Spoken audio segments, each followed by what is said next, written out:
Drug abuse or substance abuse refers to the use of certain chemicals for the purpose of creating pleasurable effects on the brain. There are over 190 million drug users around the world, and the problem has been increasing at alarming rates, especially among young adults under the age of 30. There are also the stages of drug use, such as experimental use, where most young people try drugs for the first time as an experiment, usually because their friends are doing it.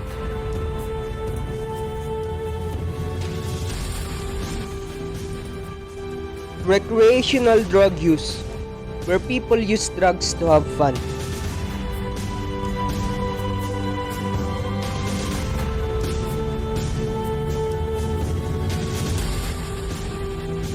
Dependent drug use, where people use drugs heavily and may never be able to control their use. And the abstiners, where someone does not take drugs anymore and does not want to use them again. Drug abuse can also lead to many complications such as abuse, addiction, legal offenses,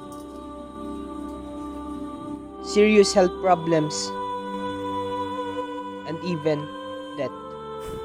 There are also many harmful consequences in teenage substance abuse, such as depression and anxiety, broken relationships with family, friends, and romantic relationships, poor or declining health, difficulty maintaining self-esteem, grief, loss, or trauma, problems making friends and feeling isolated.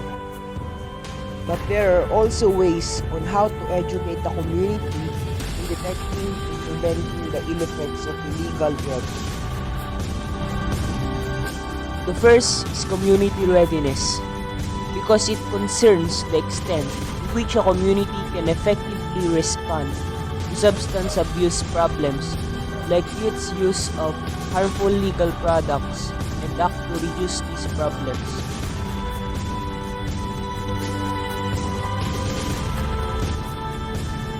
The next is rules and regulations, because it refers to restrictions on the availability of legal abusable products in homes, retail stores, and schools.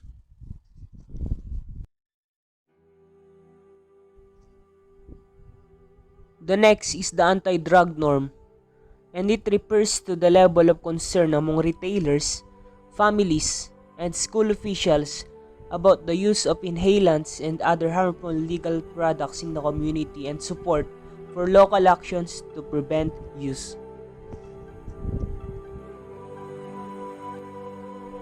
Next is the social influence, and it relates to social pressures from peers, parents, and community which increase or decrease use of harmful legal products.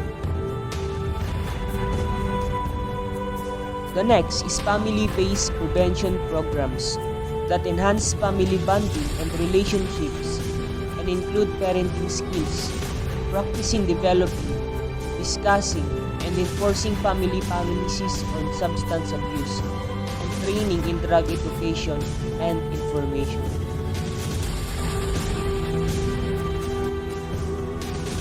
School programs can also be designed to intervene as early as preschool to address risk factors for drug abuse, such as aggressive behavior, poor social skills, and academic difficulties. Together, we can create a better future that would ensure us our safety and free of drugs, crime, violence, serious health problems, and different complications.